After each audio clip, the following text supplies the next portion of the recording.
তুমি কবর উজাল করো ওগো মোর প্রিয় নবী। আলহামদুলিল্লাহি রাব্বিল আলামিন ওয়াসসালাতু ওয়াসসালামু আলা সাইয়্যিদিল মুরসালিন আম্মা বা'দ ফাআউযু বিল্লাহি মিনাশ শাইতানির রাজীম বিসমিল্লাহির রহমানির রহিম। আসসালাতু ওয়াসসালামু আলাইকা ইয়া রাসূলাল্লাহ ওয়া আলা আলিকা ওয়া আসহাবিকা ইয়া হাবিবাল্লাহ। আসসালাতু ওয়াসসালামু আলাইকা ইয়া নবিয়াল্লাহ ওয়া আলা আলিকা ওয়া আসহাবিকা ইয়া নূরাল্লাহ। প্রিয় স্নাই ভাইরা, মাদানী চ্যানেলের দর্শক শ্রোতা, মাদানী চ্যানেলের ধারাবাহিক অনুষ্ঠান কবরবাসীর ঘটনাবলী অনুষ্ঠানে আপনাদেরকে আরও একবার স্বাগত জানাচ্ছি। মাদানী চ্যানেলের এই অনুষ্ঠানের মাধ্যমে আমরা জানতে পারি কবরবাসীর বিভিন্ন ঘটনাবলী, মৃত ব্যক্তির সংক্রান্ত বিভিন্ন তথ্যাদি এবং কোরআন হাদিস এবং বিভিন্ন বুজুর্গানে দিনের ঘটনা এবং বিভিন্ন কিতাব থেকে আপনাদেরকে জানানোর সৌভাগ্য অর্জন আমরা করি। ইনশাআল্লাহ তাআলা আজকেও আমরা জানবো যে কবর সম্পর্কে ইনশাআল্লাহ তাআলা আমরা জানবো। যেহেতু আমরা বাড়ি করি, গাড়ি করি, ব্যবসা করি, প্রতিষ্ঠান করি, সব কিছু করি, কিন্তু আমাদের যে নতুন বাড়ি হবে, যে নতুন ঠিকানা হবে, সেটা হচ্ছে কবর। এই কবর না কোনোদিন আইডিয়া ছিল কেমন, কারণ অন্যকে আমরা কবরস্থ করেছি সত্য, কিন্তু আমাদের থাকার একটা রাত তো আমরা ওখানে ছিলাম না। এটা নতুন ঘর, আমাদের কোনো অভিজ্ঞতা নেই, সেখানে কেমন হতে পারে আমরা সেটা হয়তো দুনিয়াতে আমরা থেকে উপলব্ধি আমরা করতে পারি না। কিন্তু এটা সত্য যে আমাদেরকে একদিন ওই কবরের মধ্যে যেতে হবে। তো ওই কবর কীরকম এবং কবরস্থ করা, সেটার শরীয়তের বিধিবিধান অনুসারে মৃত ব্যক্তিকে কবরস্থ করার কী রয়েছে ইনশাআল্লাহ তাআলা আমরা সেই সম্পর্কে কাছে জানবো। শুরুতে আসুন দরুদে পাক পাঠ করার ফজিলত আমরা শ্রবণ করি। আল কাউলুল বদী এর 107 পৃষ্ঠার মধ্যে আসছে, হযরতে সাইয়েদনা সাহাল বিন সাআদ রাদিয়াল্লাহু তাআলা আনহু হতে বর্ণিত, একদিন নবী করিম রফুর রহিম রহমাতুল্লিল আলামিন হুজুর পাক সাল্লাল্লাহু তাআলা আলাইহি ওয়াসাল্লাম বাহিরে তশরিফ আনলেন। এই সুযোগে হযরতে সাইয়েদনা আবু তালহা রাদিয়াল্লাহু তাআলা আনহু অগ্রগামী হয়ে আরজ করলেন, ইয়া রাসূলুল্লাহ সাল্লাল্লাহু আলাইহি ওয়াসাল্লাম, আমার পিতামাতা আপনার প্রতি উৎসর্গ। আজ আপনার মুবারক চেহারাতে খুশির ঝলক দেখা যাচ্ছে।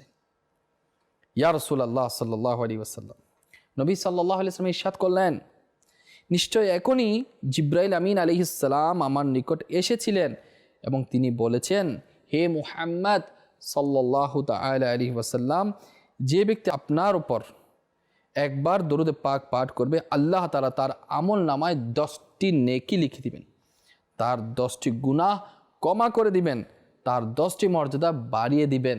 প্রিয় ইসলামী ভাইরা, মাদানী চ্যানেলের দর্শক শ্রোতা, আল্লাহর পেয়ারা নবী আলাইহিস সালাতু ওয়াস সালামের উপর দরুদ শরীফ পাঠকারীদের জন্য সুসংবাদ আল্লাহ তাআলা দিয়েছেন জিবরাইল আমিনের মাধ্যমে। আর আল্লাহর নবী সাল্লাল্লাহু আলাইহি ওয়াসাল্লাম এতে কতই না খুশি হয়েছে যে নবী পাক সাল্লাল্লাহু আলাইহি ওয়াসাল্লামের চেহারা মুবারক জলমল করছিল।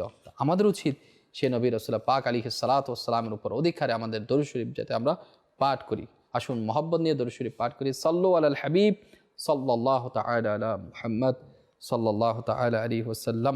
প্রিয় ইসলামী ভাইরা, মাদানী চ্যানেলের দর্শক শ্রোতা, একদিন আমাকে আপনাকে মরতে হবে, আর আমাদের ঠিকানা হবে কবর। যদি কবরটা হয় জান্নাতুল বাকিতে, তো কি আর বলবো, জান্নাতুল বাকিতে জান্নাতুল বাকি, যে স্বয়ং নবী পাক আলাইহিস সালাতু ওয়াস সালামের প্রাণপ্রিয় সাহাবাগণ জান্নাতুল বাকিতে আরাম করছেন, পাশে তো নবী আলাইহিস সালাতু ওয়াস সালামের নূরানি রওজায়ে আকদাস। কতই না উত্তম যদি আমাদের ভাগ্যে নসিব হয়ে যায়। আসুন মৃত ব্যক্তিকে কবরস্থ করা, দাফন করা সম্পর্কে, কবর সম্পর্কে আমরা ঘটনা শ্রবণ করি। যখন মারা যায় গোসল দেওয়া হয়, কাপড় পরিধান করা হয়, কাঠ উত্তোলন করে নিয়ে যাওয়া হয়, জানাজার নামাজ আদায় করা হয়। এর পরবর্তী কাজ হচ্ছে মৃত ব্যক্তিকে কবরস্থ করা। মৃত ব্যক্তিকে দাফন করা সেটা ফরজে কিফায়া। আর দাফন করা দ্বারা উদ্দেশ্য হলো মাটি খনন করে মৃত ব্যক্তিকে রাখবে এবং এর উপর তক্তা দিয়ে মাটি দিয়ে চাপা দিবে। এটাও জায়েজ নেই যে মৃত ব্যক্তিকে মাটিতে রেখে চারিদিকে দেওয়াল দিয়ে বন্ধ করে দিবে, এটা জায়েজ নেই, বরঞ্চ মাটি খনন করে সেখানে মৃত ব্যক্তিকে রাখতে হবে। আলমগীরি কিতাবুস সালাত এর মধ্যে রয়েছে। কবর আখিরাতের ধাপসমূহের মধ্যে সর্বপ্রথম ধাপ। যদি এটা সহজে হয়ে যায় তাহলে পরবর্তী ধাপসমূহ ইজিলিভাবে পার হয়ে যাবে। যদি এখানে ফেঁসে যায় তাহলে পরবর্তী ধাপগুলোতে ফেঁসে যাওয়ার সম্ভাবনাই রয়েছে। সুতরাং বুদ্ধিমান সে যে নিজের মৃত্যু কবরের কথা স্মরণ করে আখিরাতের জন্য দুনিয়ার মধ্যে প্রস্তুতি গ্রহণ করে। যে এক্সামের জন্য তৈরি করলো না, না সে ভর্তি হলো, না ফিস দিল, না স্টাডি করলো, কোনো কিছু যদি তার সাথে সম্পর্ক না থাকে তাহলে একজন লোক কীভাবে সে এক্সাম দিতে পারে, সেটা কল্পনাহীন। তদ্রূপ কবরের প্রস্তুতি ছাড়া একজন ব্যক্তি কিভাবে কবরের পরীক্ষা দিবে, কিভাবে সে উত্তীর্ণ হবে। আল্লাহ পাক আমাদেরকে তৌফিক দান করি। দুনিয়ার পরীক্ষা না দিলে তো নাই, কিন্তু আখিরাতের এমন পরীক্ষা, কবরের পরীক্ষা, সেটা দিতেই হবে।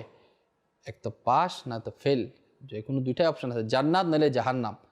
প্লিজ টাইম এরা মাদানী চ্যানেলের দর্শক শ্রোতা, আমরা আসুন প্রস্তুতি গ্রহণ করি। ইবনে মাজাহ শরীফের মধ্যে আসছে, হযরতে সাইয়েদনা বারা বিন আজিব রাদিয়াল্লাহু তাআলা আনহু বর্ণনা করেন, আমরা নবী পাক সাল্লাল্লাহু আলাইহি ওয়াসাল্লামের সাথে একটি জানাজায় অংশগ্রহণ করলাম। হুজুর পাক সাল্লাল্লাহু আলাইহি ওয়াসাল্লাম কবরের পাশে বসলেন এবং এত বেশি কান্না করলেন যে তার পবিত্র চোখ দিয়ে অশ্রু বইতে শুরু করলো, মাটি পর্যন্ত ভিজে গেল। এরপর ইরশাদ করলেন, এই কবরের জন্য প্রস্তুতি নাও। প্রিয় ইসলামী ভাইরা, মাদানী চ্যানেলের দর্শক শ্রোতা, আল্লাহর পিয়ারা নবী রাসূল পাক আলাইহিস সালাতু ওয়াস সালাম আমাদেরকে কবরের প্রস্তুতি গ্রহণ করার জন্য আগে থেকে দিক নির্দেশনা দিয়েছে। আসলে কি আমরা কবরের প্রস্তুতির জন্য কি আমরা সত্যি প্রস্তুত? আমরা কি রেডি? যদি আমরা রেডি না হই তাহলে আমরা কিসের আশায়, কিসের নেশায় আমরা দিন অতিবাহিত করছি? আমরা কি জান্নাতের ঠিকানা কি পেয়ে গিয়েছি? যারা জান্নাতের সার্টিফিকেট পেয়েছে তারা কান্না করেছে। যারা জান্নাতি সাহাবীগণ, যাদেরকে নবী পাক আলাইহিস সালাতু ওয়াস সালামের নূরানি জবানে জান্নাতি ডিক্লেয়ার করেছে, তারা কান্না করেছে। আর আমাদের অবস্থা দেখি। আল্লাহ তিরমিজি শরীফের মধ্যে আসছে যে আমির মুমিনিন হযরতে সাইয়েদনা ওসমান গনি রাদিয়াল্লাহু তাআলা আনহুর গোলাম হযরতে সাইয়েদনা হানি রাদিয়াল্লাহু তাআলা আনহু বলেন যে ওসমান গনি রাদিয়াল্লাহু তাআলা আনহু যখন কোনো কবরের পাশে দাঁড়াতেন তখন এত বেশি কান্না করতেন, অশ্রু দ্বারা তার দাড়ি মুবারক ভিজে যেত।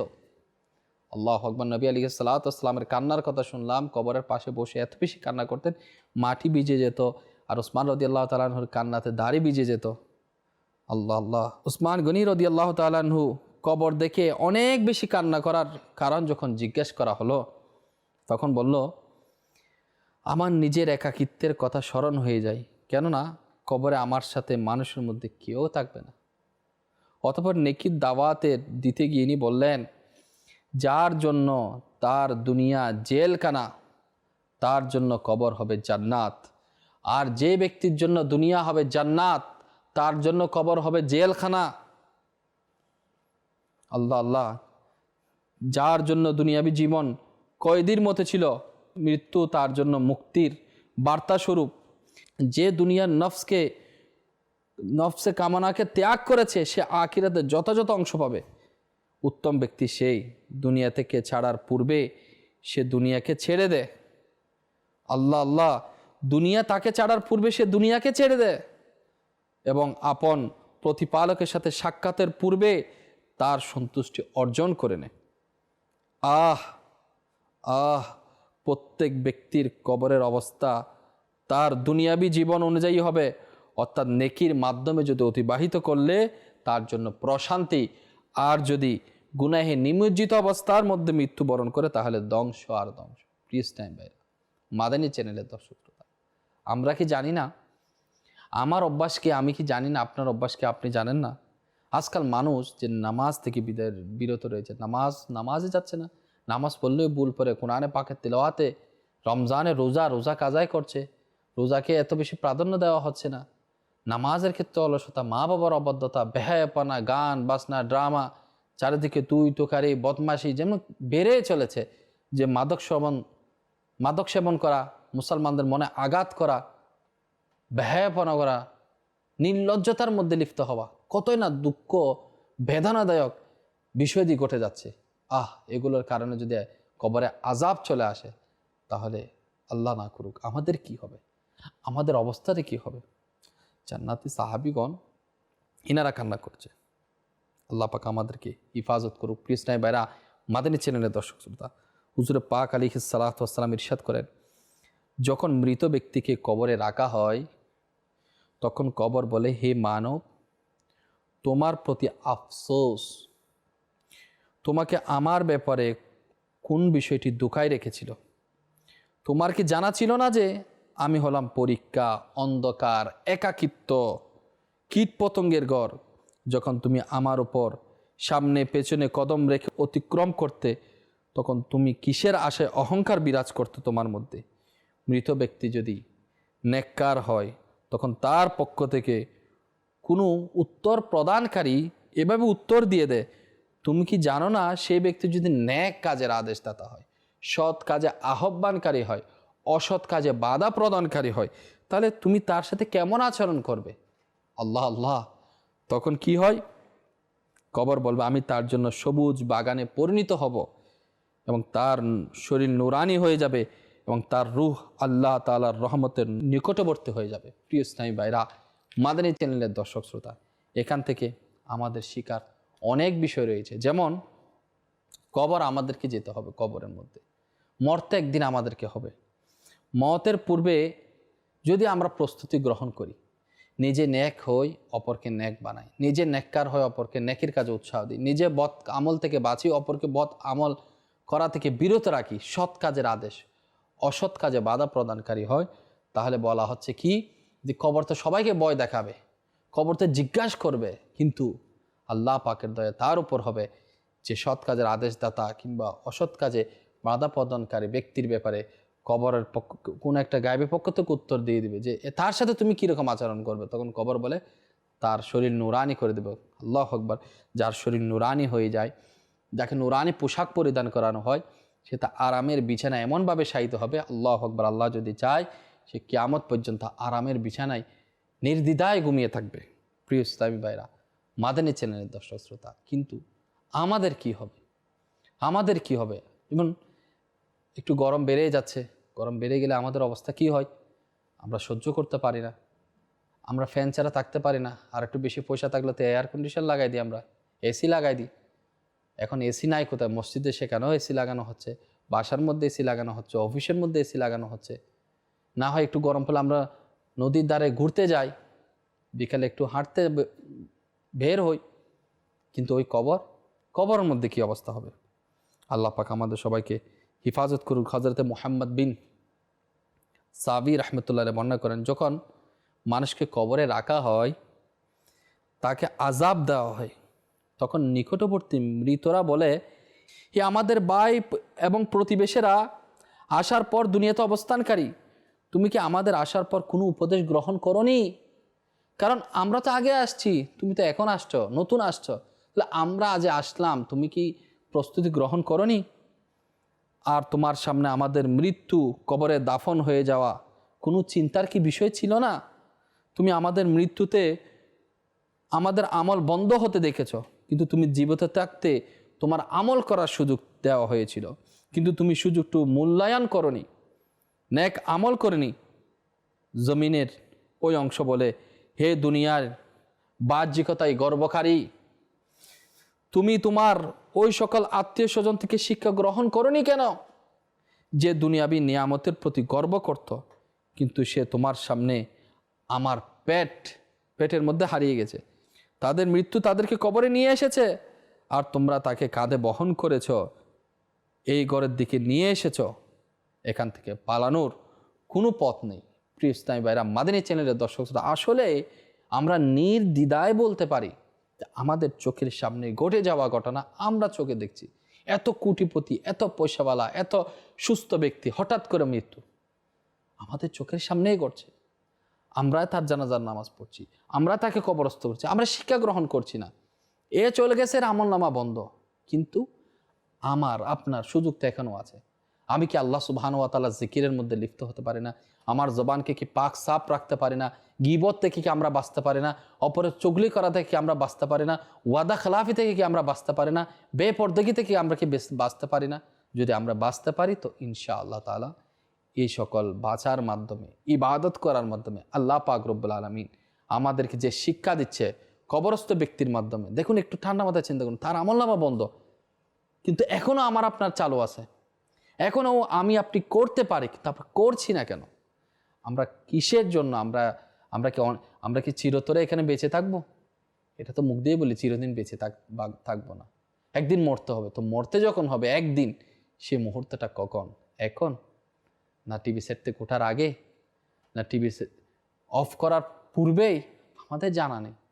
তো আসুন আমরা নিয়ত করি, ইনশাআল্লাহ আমরা ইবাদতের মধ্যে, রিয়াজতের মধ্যে সময় অতিবাহিত করবো। তো প্লিজ না, এবার মাদানী চ্যানেলের দর্শক শ্রোতা, কবরস্থ করা, দাফন করার ফজিলত আমরা শুনি, যেহেতু আজকের বিষয় কবরস্থ করার নিয়ে। ইনশাআল্লাহ তাআলা যে ব্যক্তি জানাজাতে অংশগ্রহণ করলো, দাফনের সাথে থাকলো, সে মহান সওয়াবের অংশীদার হবে। যেমন আল্লাহু আকবার কিতাবের মধ্যে আসছে, হযরতে জাবির রাদিয়াল্লাহু তাআলা আনহু থেকে বর্ণিত, নবী পাক আলাইহিস সালাতু ওয়াস সালাম ইরশাদ করেন, যে ব্যক্তি জানাজার সাথে চলল এবং দাফন পর্যন্ত সাথে থাকলো, আল্লাহ তাআলা তার জন্য 3 কিরাত সওয়াব লিখে দিবেন। এক কিরাত হচ্ছে উহুদ পাহাড় সমপরিমাণ। কত সওয়াব! 3 উহুদ পরিমাণ সওয়াব তাকে দেওয়া হবে। তো ইনশাআল্লাহ আমরা জানাজা নামাজে অংশগ্রহণ করব এবং কবরস্থ করা পর্যন্ত, দাফন কার্যক্রম করা পর্যন্ত ইনশাআল্লাহ আমরা সেখানে উপস্থিত থাকার চেষ্টা করব। তো প্লিজ না মেরা মাদানী চ্যানেলের দর্শক শ্রোতা, কবর কেমন? কবরের স্বরূপ কেমন? কবর আসলে 2 ধরনের কবর হয়ে থাকে, আজকে আমরা জানবো সেই বিষয়ে। নাম্বার 1 হচ্ছে লাহাত, বকলি কবর, আরটা হচ্ছে শাক অর্থাৎ সিন্দুক কবর। লাহাত কবরটা কেমন? এটাকে বকলি কবরও বলা হয়। এটা বানানোর পদ্ধতি হলে সিন্দুকের মতো গর্ত করে তাতে পশ্চিম দিকে দেয়ালে এতটুকু গর্ত খনন করা, অর্থাৎ সিন্দুকের মতো করে পশ্চিম সাইডে এতটুকু গর্ত খনন করা, যাতে মৃত ব্যক্তিকে সহজে রাখা যায়। মনে রাখবেন, লাহাত শুধুমাত্র শক্ত মাটিতেই তৈরি করা যায়, নরম মাটি দ্বারা তৈরি করা হয় না। অর্থাৎ সিন্দুকের মতো করে এরপরে পশ্চিম দিকে যে সাইড আছে সেদিকে এতটুকু পরিমাণ করা, যাতে মৃত ব্যক্তিকে ইজিলি ভাবে রাখা যায়। এটা হচ্ছে লাহাত কবর অর্থাৎ বকলি কবর বলা হয়। এবার আসুন আমরা জানি শাক অর্থাৎ সিন্দুক কবর। এটা হচ্ছে বাক্সের মতো। কেমন? এটা হচ্ছে প্রথমে মাটি খনন করতে হবে, একটা 4 কোণা গর্ত করতে হবে, এরপর মাঝখানে আরেকটি গর্ত করতে হবে, যেটা আমরা আমাদের বাংলাদেশে সচরাচর এই সিন্দুক কবর, যেটা সিন্দুকের মতো বলা হচ্ছে, শাক কবরটাই কিন্তু তৈরি বেশি করা হয়, যে মাটি খনন করা, মাঝখানে আরেকটা গর্ত করা হয়। সেটার মধ্যে যেটার দৈর্ঘ্য কতটুকু হবে? যার দৈর্ঘ্য মৃতের চেয়ে সামান্য বেশি হবে, প্রস্থে মৃতের দৈর্ঘ্যের অর্ধেক হবে এবং গভীরতায় মানুষের দৈর্ঘ্যের সমান বা বুক সমান হবে, এতটুকু। লাহাত কবর হলো সুন্নাত। লাহাত কবর হচ্ছে প্রথমে যেটা বললাম ওইটা, যদি মাটির উপযুক্ত হয় তবে এরূপ করুন, যদি মাটি নরম হয় সিন্দুক কবর খনন করাতে কোনো সমস্যা নেই। অর্থাৎ যেটা আমাদের দেশে প্রচলিত রয়েছে সে কবর করাতে কোনো সমস্যা নেই। আল্লাহ পাক রব্বুল আলামিন আমাদের কবরকে দুনিয়ার পুকুর পাড়ের কবরস্থানে নয়, আমাদের কবরস্থানে নয়, বরঞ্চ আমাদের কবরস্থান যেতে হয় জান্নাতুল বাকিতে। আল্লাহু আকবার।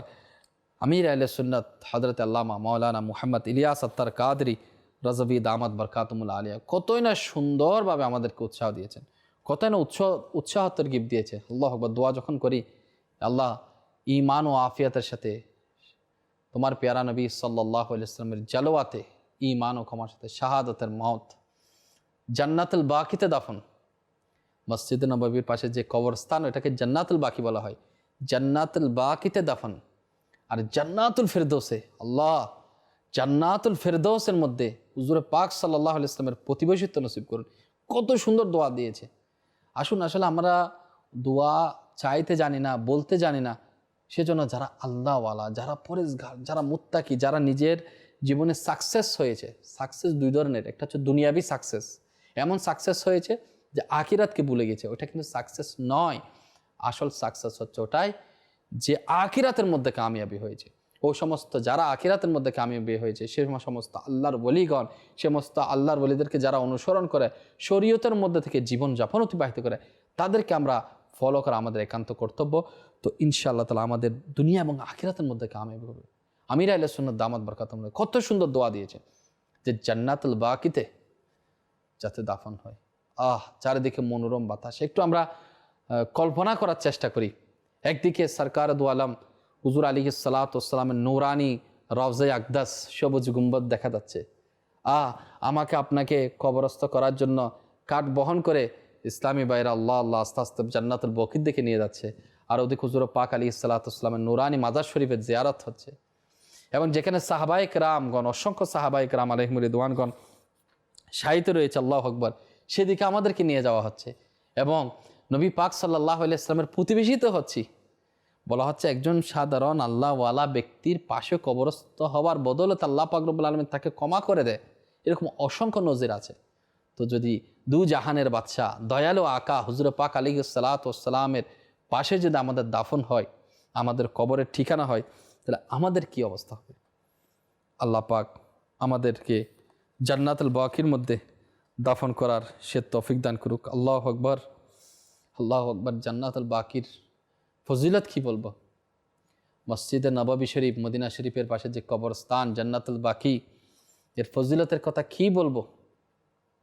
স্বয়ং আমাদের প্রিয় নবী রাসূল পাক আলাইহিসসালাতু ওয়াসসালাম ইরশাদ ফরমান, সর্বপ্রথম আমার কবর খোলা হবে, অতঃপর আবু বকর, অতঃপর উমর, অতঃপর জান্নাতুল বাকিবাসীদের নিকট আসবো।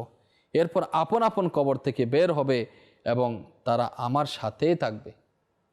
প্রিয় ইসলামের, আবার মন দিয়ে শুনুন যে নবী পাক আলাইহিসসালাতু ওয়াসসালাম কি ইরশাদ ফরমান, সর্বপ্রথম আমার কবর খোলা হবে, অতঃপর আবু বকর, অতঃপর ওমরের কবর খোলা হবে, অতঃপর জান্নাতুল বাকিবাসীদের নিকট আসবো, তারাও আপন আপন কবর থেকে বের হবে এবং তারা আমার সাথেই থাকবে। আল্লাহ আল্লাহ, জান্নাতুল বাকির মনোরম ওই পুরাতন বরকতময় কবরস্থান, আল্লাহু আকবার, কিতাবের মধ্যে আসছে প্রায় 10,000 সাহাবায়ে কেরাম আলাইহিমুর রিদওয়ানগণ সেখানে মাজার শরীফ রয়েছে, আরাম করছে। আল্লাহু আকবার। নবী পাক সাল্লাল্লাহু আলাইহি ওয়াসাল্লামের পবিত্র কদম মোবারকের সুদাসুদি অবস্থিত। এখানে যার দাফন নসিব হয়ে যায়, সৌভাগ্যের কথা কি আর বলবো। আল্লাহু আকবার। অনেক আশিকানে রসুল, অনেক দাওয়াত ইসলামীওয়ালা, আমরা তো যশ খ্যাতি দুনিয়াবি মাল ও দৌলতের জন্য আমরা দোয়া করি। আশিকের রসুলগণ নবীর কদমে মত চাই। মসজিদে নববীতে নবী আলাইহিসসালাতু ওয়াসসালামের কদম মোবারকের সোজাসুজি জান্নাতুল বাকিটা অবস্থিত, ওই কবরস্থানটা। আল্লাহ পাক আমাকে, আপনাকে, সবাইকে ওই কবরস্থানের মধ্যে দাফন হওয়ার সৌভাগ্য আল্লাহ পাক আমাদেরকে নসিব করুক। প্রিয় ইসলামী ভাইরা, মাদানী চ্যানেলের দর্শক শ্রোতা, নিজের জিন্দেগিকে আমরা এমনভাবে অতিবাহিত করি ইশকে রসুলের মধ্যে, নবীর সুন্নতের মধ্যে। আমরা নবীর খুঁজে খুঁজে নবীর সুন্নতের উপর আমল করি। আমার নবী সাল্লাল্লাহু আলাইহি ওয়াসাল্লাম কেমন কথা বলতেন, কেমন সুন্দর আচরণ করতেন, কেমন পথ চলতেন, কিভাবে আমার নবী আলাইহিসসালাতু ওয়াসসালাম মানুষকে নিয়ে চলতেন, কেমনভাবে জিন্দেগি অতিবাহিত করেছে, সেই জিন্দেগিকে যদি আমরা ফলো করি এবং নবী পাক সাল্লাল্লাহু আলাইহি ওয়াসাল্লামের কদমে থাকার যদি দোয়া আল্লাহ পাকের দরবারে চাইতে থাকি, আল্লাহ পাক মহান, আল্লাহর দরবারে চাইতে তো কোনো মানা নাই, আল্লাহর দরবারে চাইতে থাকি, আল্লাহ যদি দয়া করে ইনশাআল্লাহ আমাদের নসিব সেখানে মিলে যাবে ইনশাআল্লাহ তাআলা। আল্লাহ পাক আমাদের দয়া করুক। তো শেষের দিকে একটা কথা বলে শেষ করছি, কবরের ভিতর কী রূপ হওয়া দরকার সে সম্পর্কে কিছু মাদানী ফুল বলি। 3টা রুদ্দুল মুখতারের মধ্যে আসছে, কবরের ভিতরে দেওয়াল কাঁচা মাটির থাকবে, আগুনের জ্বালানো ইট ব্যবহার করবেন না, যদি ভিতরে পাকা ইটের দেওয়াল দেওয়া প্রয়োজন হয় তাহলে ভিতরের অংশের দেওয়ালে ভালোভাবে মাটির প্রলেপ লাগিয়ে দিন। রুদ্দুল মুখতারে আরও আসছে যে কবরের ভিতর মাদুর ইত্যাদি বিছাবেন না, এগুলো নাজাইজ এবং সম্পদের অপচয়। আচ্ছা, এবং আমির আলাইহিস সালাম মাদানী ওসিয়ত নামার মধ্যে খুব সুন্দর লিখেছেন, সম্ভব হলে ভিতরের তক্তায় সূরা ইয়াসিন শরীফ, সূরা মুলক এবং দরুদে তাজ পড়ে ফুঁক দিন, ইনশাআল্লাহ তাআলা বরকত অর্জিত হবে। আল্লাহ পাক রব্বুল আলামিন আমরা যা শুনেছি এর উপর আমল করার, আমাদের জীবনকে আল্লাহ তাআলার সন্তুষ্টির মধ্যে অতিবাহিত করার সে তৌফিক দান করুক। মাদানী চ্যানেলের সাথেই থাকুন, আশিকানা রসুলদের সাথে মাদানী কাফেলায় সফর করুন, নিজের পরিবারের সদস্যদেরকে মাদানী কাফেলায় 3 দিন 12 দিন 1 মাসের জন্য পাঠান। আল্লাহ যদি চাইতো ইনশাআল্লাহ সবার মধ্যে মাদানী পরিবর্তন সাধিত হবে। আল্লাহ পাক আমাদেরকে সে তৌফিক দান করুক। আমিন বিজাহি নবীন আমিন সাল্লাল্লাহু তাআলা আলাইহি ওয়াসাল্লাম। তুমি কবর উজাল করো, ওগো মোর প্রিয়